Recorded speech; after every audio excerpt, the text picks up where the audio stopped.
Israel কিন্তু technically এই যুদ্ধের বাইরে। সেটা এখনো পর্যন্ত জানেনি, কিন্তু সে কিন্তু আমেরিকাকে দিয়ে যুদ্ধটা করাচ্ছে। আপনি তো মার্কিন যুক্তরাষ্ট্রের কথা বললেন, মার্কিন যুক্তরাষ্ট্রের চেয়ে খারাপ আমার দৃষ্টিতে ইউরোপিয়ানরা।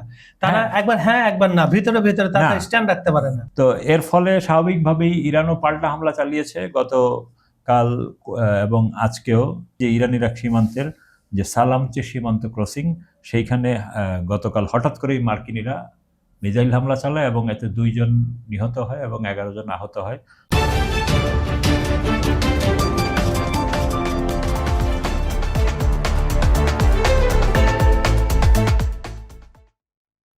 সুপ্রিয় দর্শক, খবর সংযোগ টক শোতে আপনাদের স্বাগত জানাচ্ছি। আমি কাজল হায়দার।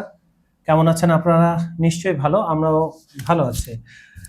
আমাদের সঙ্গে আজকে স্টুডিওতে রয়েছেন সিনিয়র সাংবাদিক আহমদ আতিক। আতিক ভাই, খবর সংযোগ টক শো দেশ এবং দেশের বাইরের অগণিত দর্শক শ্রোতা এবং আমাদের তরফ থেকে আজকের অনুষ্ঠানে আপনাকে স্বাগত জানাচ্ছি। দর্শক শ্রোতাদেরও স্বাগত।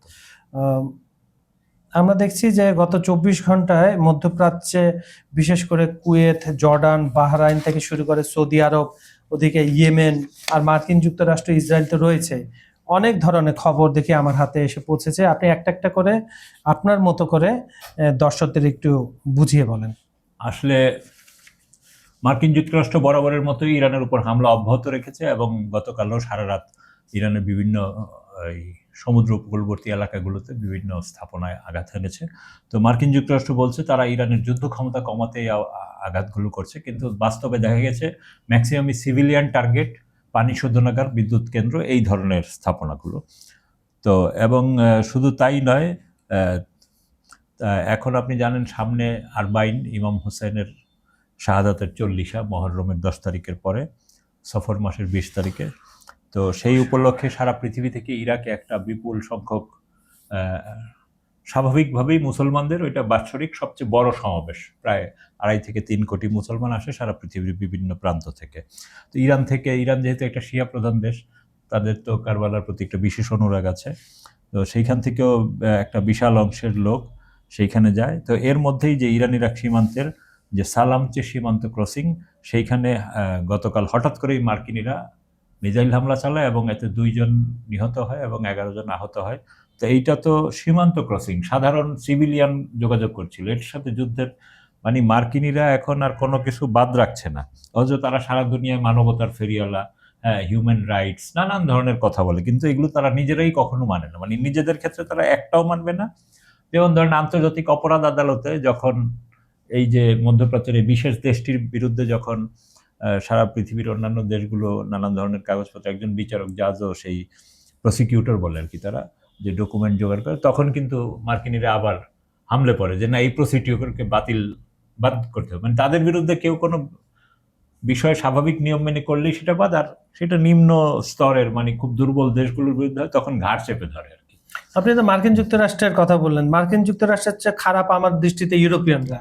তারা একবার হ্যাঁ একবার না, ভিতরে ভিতরে তারা স্ট্যান্ড রাখতে পারে না। তারা হলো মেরুদণ্ডহীন। ইউরোপের মানুষকে আপনি সবসময় মনে রাখবেন, এরা মেরুদণ্ডহীন, মার্কিনীদের কথার বাইরে এরা কখনো যেতে পারে না। তাদের সাধারণ মানুষের কথা আমরা বলছি না দর্শক, আমরা বলছি যারা ক্ষমতায় থাকে, রাজনীতিবিদ। সাধারণ মানুষও, মানে আপনি সাধারণ মানুষ যদি প্রতিবাদ করে তখন তো সরকার চেঞ্জ হয়ে যায়, তাই না? তো সাধারণ মানুষগুলো তো সেই প্রতিবাদ। ইউরোপে কি কখনো এই ধরনের বিক্ষোভ? ইটালিতে কিন্তু কিছুদিন আগে, ইটালি ফ্রান্সে হয়েছিল, কিন্তু মনে আছে এগুলি হয়, কিন্তু এতে সরকারের কোনো কিছু আসে যায় না। হ্যাঁ, তো এই হলো অবস্থা। তো এর মধ্যেই তো স্বাভাবিকভাবে ইরান যখন এই হামলার শিকার হচ্ছে নানানভাবে, তো এর ফলে স্বাভাবিকভাবেই ইরানও পাল্টা হামলা চালিয়েছে গতকাল এবং আজকে সকালে, এবং কাতার ভিত্তিক সংবাদ মাধ্যম আল জাজিরা জানিয়েছে যে কুয়েতের যে বিভিন্ন স্থাপনা, মার্কিন সামরিক স্থাপনা এবং মার্কিন যুক্তরাষ্ট্রের সাথে সম্পর্কিত, বিশেষ করে আলী আল সালেম বিমান ঘাঁটিতে, যেখানে বড় সামরিক সরঞ্জামের গুদাম, একটি প্যাট্রিয়ট ক্ষেপণাস্ত্র প্রতিরক্ষা ব্যবস্থা এবং মার্কিন MQ-9 ড্রোন রাখার যে হ্যাঙ্গার, এগুলো ধ্বংস করেছে। এছাড়া আল উদাইরি ক্যাম্পেও মার্কিন সেনাদের আবাসন, সেইখানেও হামলা চালিয়েছে এবং সেইখানে মার্কিন 2টি হেলিকপ্টারও হ্যাঙ্গারে হামলা চালানো হয়েছে বলে ইরানি বাহিনী দাবি করেছে। তো এতে এইসবের ব্যাপক ক্ষতিগ্রস্ত হয়েছে।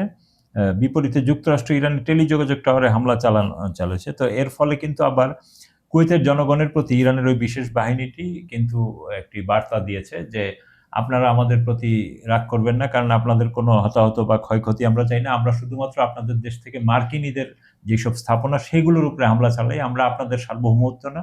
এবং আপনারা আপনাদের শাসকদের বলুন যে এই মার্কিনীদের এইসব স্থাপনা যেন এখান থেকে সরিয়ে নেওয়া হয়। আপনি কুয়েতের কথা বললেন, এটাও কি ঠিক? জর্ডানের জনগণ কিন্তু ক্ষেপে গেছে এবং অলরেডি পার্লামেন্টে কথা উঠেছে যে মার্কিন ঘাঁটি জর্ডান থেকে সরিয়ে ফেলতে হবে, এই ধরনের একটা কথা ওখানে। হ্যাঁ, এইটা তো আছেই এবং এটা আগেই বলা হয়েছে। আপনার একটা জিনিস খেয়াল করবেন যে জর্ডানের যেসব বিমান ঘাঁটি, প্রিন্স কি যেন ফয়সাল বিমান ঘাঁটি সম্ভবত, সেইখানে হামলা করেছে ইরান। কারণ হলো, আপনি খেয়াল করবেন, এই কাতার, কুয়েত, বাহরাইন এইসব এলাকায় যখন মার্কিনী বিভিন্ন লক্ষ্যবস্তুতে ইরান ব্যাপক হামলা চালাচ্ছে, যার ফলে তারা কিন্তু আর এখানে কাজ করতে পারছে না এবং তাদের নিরাপত্তা আসলেই হুমকির মুখে পড়েছে বোঝা যাচ্ছে। তারা এখান থেকে দ্রুত তাদের যে ট্যাঙ্কার বিমানগুলো, যেগুলো আকাশে যুদ্ধ বিমানকে তেল সরবরাহ করে, সেগুলোকে দ্রুত ইরান থেকে জর্ডানের দিকে এবং ইসরায়েলের দিকে নিয়ে গেছে এবং সেই জায়গাগুলোতে পাল্টা হামলার মুখোমুখি হতে পারে। এবং বিশেষ করে তেল আবিব বিমানবন্দরে এখন প্রায় 50-এর মতো তেল ট্যাঙ্কার বিমান জড়ো করা রাখা হয়েছে। তো ওই তেল আবিব যে বেন গুরিয়ন এয়ারপোর্টের যিনি প্রধান কর্মকর্তা, উনি সংবাদ মাধ্যমকে জানিয়েছেন যে মার্কিনীরা ওইখানে আরো তেল ট্যাঙ্কার বিমান আনতে চায়, তো যার ফলে তাদের কিন্তু ওই নিজের আভ্যন্তরীণ ফ্লাইট, আন্তর্জাতিক ফ্লাইট, ইন্টারন্যাশনাল ফ্লাইট বাতিল করতে হবে 30টার মতো। এতে প্রায় 5000-এর মতো যাত্রী মানে ফ্লাই করতে পারবে না, কারণ অপারেশন চালাতে ওনারা তো চাচ্ছে না তো এখানে থাকুক। ওখানে বিক্ষোভও হয়েছে, যাত্রীরা বিক্ষোভ করছে যে দুইটা, ইসরায়েলের সম্ভবত দুইটা বিমানবন্দরে রাখা হচ্ছে এসব ফুয়েলিং এর C-130। তো যার ফলে এখন ওই জায়গার অবস্থাটা, তো ইরান তাদেরকে এরকম ইরানও হুমকি দিয়েছে যে যদি আর আমাদের এইসব তেল স্থাপনায় বা এই ধরনের কোনো স্থাপনা করে, আমরাও কাউন্টার, তোমাদের যারা আশ্রয়দাতা আরব দেশ আছে এবং তাদের প্রশ্রয় দিয়েছে আব্বাস আরাকাচি এটা।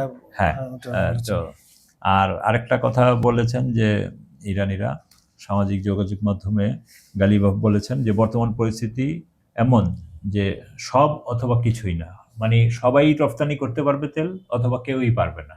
তার মানে ডায়লগটা এই ধরনের হতে পারে, আমি তেল বিক্রি করতে না পারলে কেউ পারবে না। হ্যাঁ, ওইটাই বলছে যে আমরা যদি তেল বিক্রি করতে না পারি, সেখানে অন্য কেউ তেল বিক্রি করতে পারবে না। সোজা কথা। এবং ইরান বহুবার জানিয়েছে যে সাম্প্রতিক যুদ্ধের আগের অবস্থায় হরমুজ প্রণালীর পরিস্থিতি আর ফিরে যাবে না, মানে ট্রোলের বিষয়টা। এবং রাশিয়াও এই যে আন্তর্জাতিক বিভিন্ন ফোরামে রাশিয়াও বলছে যে যুদ্ধের আগে তো এখানে স্বাভাবিকই ছিল, আমেরিকাই তো এই সমস্যাটা এখানে নষ্ট করলো। হ্যাঁ, তো সবকিছুই। এবং এই যে আপনি জানেন যে ইয়েমেনের উত্তরে 70 কিলোমিটার দূরে ওইখানে সৌদি আরব, মানে ওখানে ইয়ানবু একটা বন্দর আছে, ওই বন্দর থেকে সৌদি আরব তেল রপ্তানি করে। তো এইখান থেকে দুটি জাহাজ তেল নিয়ে যাত্রা করেছিল, সম্ভবত জাহাজ দুটির নাম এনসেলিয়া ও লায়লা। হ্যাঁ, এনসেলিয়া এবং লায়লা। তো এই জাহাজগুলো যখন যাত্রা করে তখন ইয়েমেনের যে প্রতিরোধ যোদ্ধারা, তারা তাদেরকে মেসেজ পাঠায়, ভাইয়েরা ফিরে যান। তো তার ফলে এই জাহাজগুলো আর যায়নি। আবার এখানে আরেকটা কথা বলে রাখি, যে রাহবারের জানাজার সময় বিভিন্ন জাহাজে হামলার উসিলায় যে আমেরিকা হামলা চালিয়েছে, ইরান কিন্তু বলেছে এই হামলাগুলো করেনি। মানে এখন বোঝা যাচ্ছে যে ইসরায়েল কিন্তু টেকনিক্যালি এই যুদ্ধের বাইরে, সেটা এখনো পর্যন্ত জানেনি, কিন্তু সে কিন্তু আমেরিকাকে দিয়ে যুদ্ধটা করাচ্ছে। এবং আমার ধারণা যে ইসরায়েলি তখন ওই যে ফলস ফ্ল্যাগ অ্যাটাক করেছিল, এবং যার ফলে আমেরিকা ওইটাকে উসিলা করে, মানে সব অ্যারেঞ্জ তাদের মধ্যে, তুমি করো আমি গিয়ে হামলা চালাবো। মানে আমি এই প্রশ্নটা আপনাকে করলাম, আগে বলে দিলে এখন পর্যন্ত আপনার 12তম দিনের হামলাটা হচ্ছে, এখন পর্যন্ত ইসরায়েল থেকে একটা কিছু ছোড়া হয়নি। হ্যাঁ, এবং ইসরায়েলের একজন জেনারেল বলেছে এই যুদ্ধে এখন আমরা আপাতত জড়াচ্ছি না, আমেরিকা একলাই। তো এইখানে কিন্তু মানে দুই দিকেই বিপদে আছে, আমেরিকানরাও বিপদে আছে, আবার এই দেশটি নিজেরাও বিপদে আছে। কারণ হলো আমেরিকা বিপদে আছে, তারে দিয়ে কাজ করায় নিতেছে, সে মানে ক্ষয়ক্ষতি তো তার সাইডলাইনে সে বসে আছে তারে দিয়ে মজা দেখতেছে। তো এইটা আমেরিকান জনগণের কাছে কিন্তু একটা প্রশ্নের উদ্রেক হয়েছে যে এইটা কি। আবার এই বিশেষ দেশটি সে কিন্তু চাইলেই এখন আবার যুদ্ধে জড়াইতে পারতেছে না, কারণ ইরানও একটা সেফ পজিশনে আছে যে আমরা ওদেরকে হিট করতেছি না। হিট করতেছে না, হ্যাঁ, রাইট। এখন সারা পৃথিবীর কাছে কিন্তু এটা একটা প্রশ্ন হয়ে যাবে যদি ইরান আগে হিট করে। এই জন্য ইরান ওয়েট করতেছে যে কখন তোমরা ছোড়ো, হ্যাঁ, তারপর আমরা। হ্যাঁ। তো দেখো। এইগুলা হইলো একটা ব্যাপার। আচ্ছা, আমার প্রিয় ব্যক্তিত্ব মিস্টার ট্রাম্প, উনি একটা কথা বলেছেন আবার, পোল্ট্রি, উনিকে তো চিকেন আউট বলা হয়, বারবার পোল্ট্রি মারেন, হরমুজ পোলানির নিয়ন্ত্রণ নেওয়ার কোনো আগ্রহ যুক্তরাষ্ট্র। আচ্ছা, না, ইনার এইসব ওনার কোন কথা বিশ্বাস করবেন কোন কথা করবেন না এইটাও একটা মুশকিল। কারণ গতকালই সে ওই যে ইরানের হুমকি দিয়েছে যে ইরানের আমরা কোনো জাহাজে হিট হলেই আমরা একটা করে বিদ্যুৎ কেন্দ্র এবং একটা সে তো হ্যাঁ। সামরিক লক্ষ্যবস্তু আঘাত হানবো, যোগাযোগ লক্ষ্যবস্তুতে আঘাত হানবো। কিন্তু অলরেডি তো তারা 30টার মতো, হ্যাঁ, এবং সাথে সাথে ইরান বলেছে যে এটা করলে আমরা মধ্যপ্রাচ্যের অন্য দেশগুলোতে যেগুলো মার্কিন সহকারী দেশ, তাদের যারা পৃষ্ঠপোষক, তাদেরকেও আমরা ছাড়বো না, আমরা তাদের উপরও পাল্টা আঘাত হানবো। তো এই অবস্থায় কিন্তু একটা বিপজ্জনক অবস্থায় সে আছে আর কি। সেইখানে যেমন বলা হয়েছে আপনার ইরানের যে এরোস্পেস বাহিনীর যে কমান্ডার মেজর জেনারেল মাজিদ মুসাবি, উনি বলছেন আমাদের যোগাযোগ কেন্দ্রগুলো হামলা হলে যে মিনাবের স্কুলের শিক্ষার্থীদের হত্যাকারী মিত্র ও আশ্রয়দাতা দেশগুলোতে বিদ্যুৎ বিভ্রাট অনিবার্য। তার মানে মধ্যপ্রাচ্যের দেশগুলোর বিদ্যুৎ অবকাঠামোতেও ইরান পাল্টা আঘাত হানবে, কারণ তুমি হেল্প করতেছো, তোমার ভূমিকা, আর তুমি উত্তেজনা সৃষ্টি করতেছো। হ্যাঁ। তো এই আবার এইদিকে স্পেনের যে এই অবস্থার প্রেক্ষিতে স্পেনের যে ইরান দূতাবাস তারা একটা টুইট করেছে। সেই টুইটে বলেছে তোমরা যদি আমাদের দেশে আঘাত হানতেই আনো, কারণ ওই যে কুয়েত দিয়ে একটা স্থল অভিযানের একটা কথা শোনা যাচ্ছে, কুয়েত কিংবা পাকিস্তানও হইতে পারে কিংবা তুরস্ক হইতে পারে, ইরাক হইতে পারে। তো সেই ক্ষেত্রে বলা হচ্ছে যে যত পারো তোমরাও তোমাদের কফিন প্রস্তুত রেখো। হ্যাঁ, তো এই অবস্থায় তো এর মধ্যে দিয়ে কিন্তু আবার আপনার ধরেন এদিকে আরেকটা প্রশ্ন, মধ্যপ্রাচ্য ভ্রমণ এড়াতে নাগরিকদের সতর্কবার্তা যুক্তরাষ্ট্র, ট্রাম্প ওইদিকে বলছে আবার, মানে একদিকে কঠিন আক্রমণ করতেছে, আবার বলতেছে আমরা ইরানে মানে কি উইটকফ সে বলতেছে আমরা কূটনীতিতে বিশ্বাসী। তো আপনি দেখেন দুইটা কিন্তু ক্যামোফ্লেজ হয়ে গেল, আপনি আক্রমণও করবেন আবার কূটনীতি করবেন, দুইটা তো একসাথে চলবে না। তো এই জন্যই কিন্তু ইরানের যে বর্তমান রাহবার, উনি কিন্তু বলেই দিচ্ছেন যে এই যুদ্ধ খেলায় তোমরা সরকার যে চুক্তি করতে যাচ্ছ এরা কিন্তু কখনোই এটা মানবে না। এবং তার কথাই কিন্তু এখন প্রমাণিত যে মার্কিন যুক্তরাষ্ট্রের এমন এক প্রেসিডেন্টের অধিকারী যাদের সইয়ের কোনো দাম নেই, তারা নিজেরাই রাখতেছে না। তো এই যখন অবস্থা, তখন আবার ট্রাম্প কিন্তু আবার তার দেশের নাগরিকদেরও বলতেছে যে মধ্যপ্রাচ্যের দেশগুলো, পশ্চিম এশিয়া, এইখানে যেন তারা সফরে না যায়, কারণ এই দেশের নাগরিকরাও, মানে তার মিত্র দেশের নাগরিকদেরও সে বিশ্বাস করতে পারছে না যে রাস্তায় একজন আমেরিকানকে ধরে উত্তম মাধ্যম দিয়ে দিল, তখন কিন্তু মুশকিল হবে আর কি। তো এই রকম অবস্থার মধ্যে আরো কিন্তু ঘটনা আছে যে মানে এই যুদ্ধে কিন্তু আমেরিকানরা এখন আরো বিপদে পড়তে যাচ্ছে। বাহরাইনে যে ওদের ডেটা সেন্টার ছিল, যেটা 2019 সালে ওরা স্থাপন করেছিল, অ্যামাজনের ডেটা সেন্টার, তারা কিন্তু এই অঞ্চলের ব্যবসা বাণিজ্য এবং আরো এশিয়ার আরো কিছু দেশে ওই ডেটা সেন্টারটা থেকেই কমিউনিকেট করতো। তো এই ডেটা সেন্টার কিন্তু আবার এই জনগণের ডাটা ভাটা এগুলো দিয়ে মার্কিন যুক্তরাষ্ট্রকে হেল্প করতো।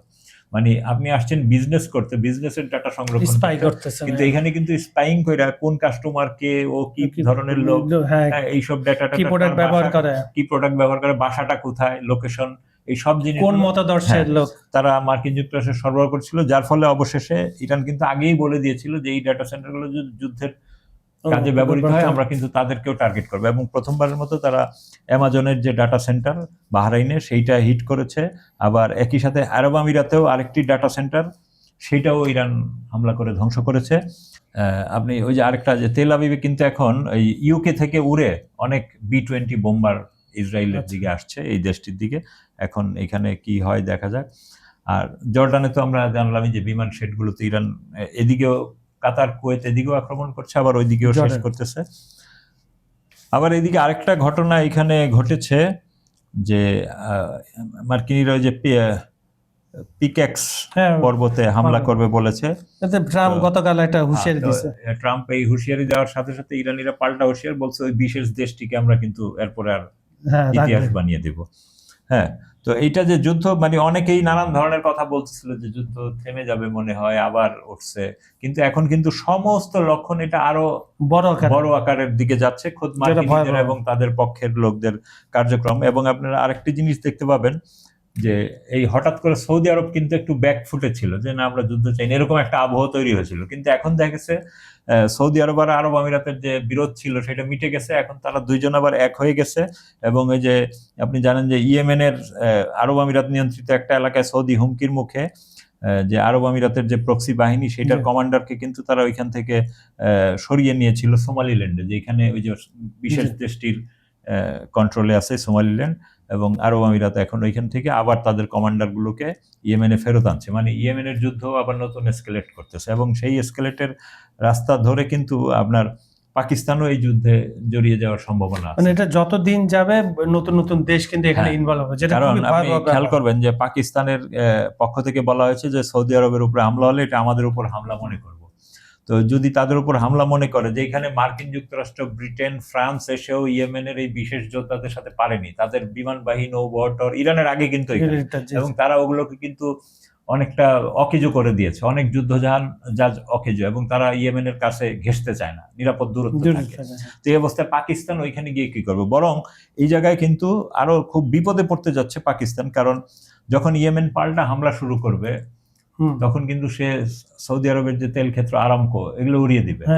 এর আগে কিন্তু তারা একবার আরামকো উড়িয়ে দিয়ে 40% তার উৎপাদন হ্রাস করতে পেরেছিল। তো এইবার তো আর 40% করবে না, এবার 100% করে দেবে। তখন কিন্তু পুরা সৌদি আরব সহ মধ্যপ্রাচ্যে যে পাকিস্তানি লেবার, বাংলাদেশি লেবার, আমরাও কিন্তু ভয়াবহ ক্ষতিগ্রস্ত হবো। এই যে আমাদের শ্রমিক রেমিটেন্স পাঠায়, রেমিটেন্সের প্রভাব বন্ধ হয়ে যাবে অলরেডি। এবং একটা অদ্ভুত খেয়াল করেন, মার্কিন এক সাবেক জেনারেলের এক সাক্ষাৎকার বিভিন্ন সংবাদ মাধ্যমে গত পরশুদিন থেকে প্রচারিত হচ্ছে। উনি বলতেছে যে আমেরিকা কিন্তু, আমি আমেরিকার সেনাবাহিনীতে ছিলাম, আমি তাদের মনস্তত্ত্ব জানি। সেটা কি? সে আফগানিস্তানে 20 বছর যুদ্ধ করছে, হ্যাঁ, তারপরে এরকম ইরাকে 20 বছর যুদ্ধ করছে, সে ইরানেও 20 বছর যুদ্ধ করবে। আরে বোকা, ইরানের 40 দিনের যুদ্ধেই তেলের দাম হয়ে গেছে $120 পৌঁছে গেছিল। এখন আবার শুরু হয়েছে 11-12 দিন, এখন আবার এটা $95 প্লাস হয়েছে। হ্যাঁ, এটা আর এক সপ্তাহ গেলে তো আবার সেটা $120 উপরে যাবে।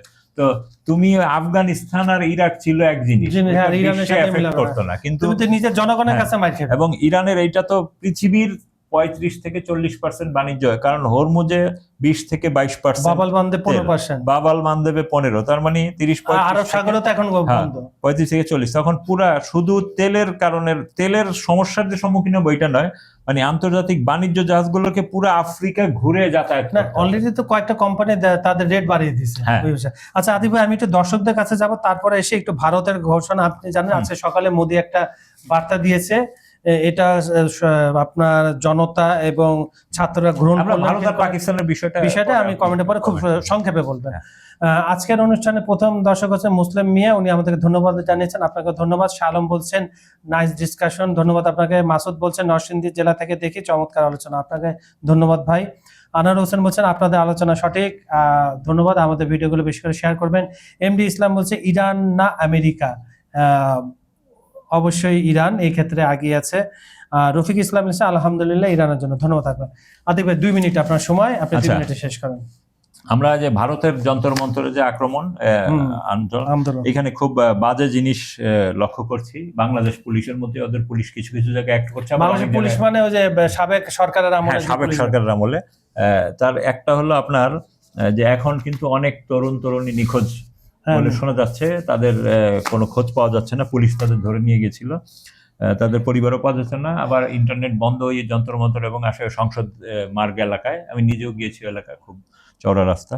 আবার অনেক নারী এবং কিশোরীর কাছ থেকে অভিযোগ পাওয়া গেছে গত 2-3 দিনে। এবং এবং আপনি খেয়াল করবেন এই যে আপনার ভারতের যে প্রধানমন্ত্রী মোদি, সে কিন্তু এখন একটা দোলাচালের মধ্যে আছে, মানে ক্ষমতায় থাকবে না পড়ে যাবে এরকম একটা পয়েন্টে চলে এসছে। তার মধ্যেও কিন্তু তাদের হম্বিতম্বির শেষ নেই। তাদের যে অমিত শাহটা, সে কিন্তু খুব হম্বিতম্বি করছে, স্বরাষ্ট্রমন্ত্রী, এটা হিন্দি সিনেমায় যেরকম এই সাইজের একটা ক্যারেক্টার ছিল, হ্যাঁ, তো তার মতোই সে ইয়ে করেছে। এবং মোদি এখন বলতেছে হ্যাঁ, ছাত্রদের এই বিষয়গুলো দেখা হবে, দ্রুত বিচার আর কঠোর শাস্তি নিশ্চিত করা হবে। আপনি আপনার পুলিশ দিয়ে এড়িয়ে দিয়েছেন, এবং বাংলাদেশের এই যে শেখ হাসিনার যে পেটোয়া হেলমেট বাহিনীর মতো এখন ওইখানেও ঠিক এই হেলমেট হেলমেট পরা পরে পরে, হ্যাঁ, এবং সাদা পোশাকে, রাইট। প্লাস্টিক লাঠি এগুলো দেখা যাচ্ছে। তো এরা তো আপনার দলের লোকই, এরা ওইখানকার যুবলীগ ছাত্রলীগ। মোদি যে হ্যাঁ। ফেসবুকে টুইট মানে ফেসবুকে যে পোস্ট দিচ্ছে ওখানে কিন্তু কোনো জায়গায় বলেনি তিনি শিক্ষামন্ত্রীকে বলবেন পদত্যাগ, হ্যাঁ, হ্যাঁ। এটা কিন্তু কোথাও বলে নাই। কথা হ্যাঁ। বলে, তার তো মানে এবং এটা বলার- এখানে আরেকটা জিনিস হচ্ছে যে যদি না পারে, শেষমেশ যেটা মোদি করতে পারে সেটা হলো অলরেডি কিন্তু গত 2-3 দিন এসে বলেছে যে এটা পাকিস্তানের সংযোগ আছে কিনা দেখে, এবং ওই এক শিক্ষার্থীকে বলতে এখানে যদি মুসলমানরা ব্যাপক হ্যাঁ, পরিমাণে right, এঙ্গেজ করে তখন তাহলে বলা হয় এখানে পাকিস্তান। পাকিস্তানের এঙ্গেজমেন্ট। আবার যদি চাইনিজ চেহারা মানে ওই যে তাদের 7 সিস্টার্স এর ছাত্রছাত্রী আসে তখন বলে এটা চাইনিজদের অনুপ্রবেশ ঘটেছে, তাহলে আমরা যাবো কোথায়? এবং না না, আরেকটা কথা বলছে যে আমরা যারা হিন্দুরা প্রতিবাদ করছি তাদেরকে হ্যাঁ। বলে আমরা বিরোধী দলের লোক। হ্যাঁ।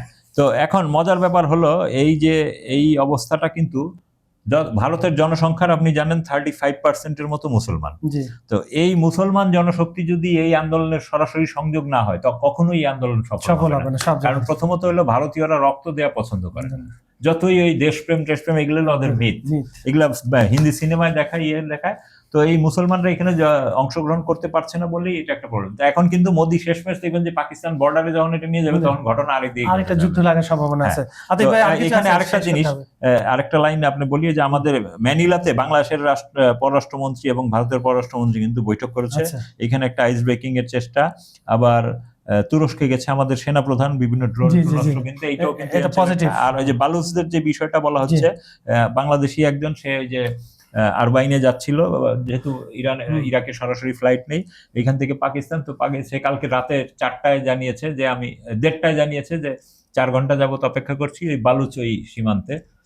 বললো যে বালুচ অঞ্চলে ওই যে আমাদের হিল ট্র্যাক্সের মতো রাতের বেলা তারা যান চলাচল বন্ধ করে দিয়েছে, সকালে হয়তো তাদের মুভ করবে, এটা একটা। আর এই বালুচের ঘটনায় কিন্তু পাকিস্তানের যেরকম এই হঠাৎ করে একটা সুবিধা পেয়েছিল এটা কিন্তু আবার ব্যাক চলে যাবে। এবং পাকিস্তান যদি এটা না বুঝে তাহলে ওরা ওই 71 সালের মতো যদি আবার ওইখানেও ভুল করে তাহলে তাদের অবস্থা ভারত সবসময় তাদের পিছিয়ে থাকে।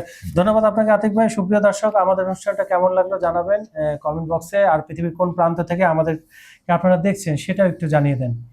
ইন্টারন্যাশনাল যে কোনো বিষয় আপনারা যদি জানতে চান কমেন্টে লিখবেন বা আমাদেরকে মেইল করতে পারবেন, আমরা সে বিষয়ে আলাপ আলোচনা করবো। আমাদের ভিডিওগুলো সম্পূর্ণ দেখে লাইক কমেন্ট শেয়ার করবেন।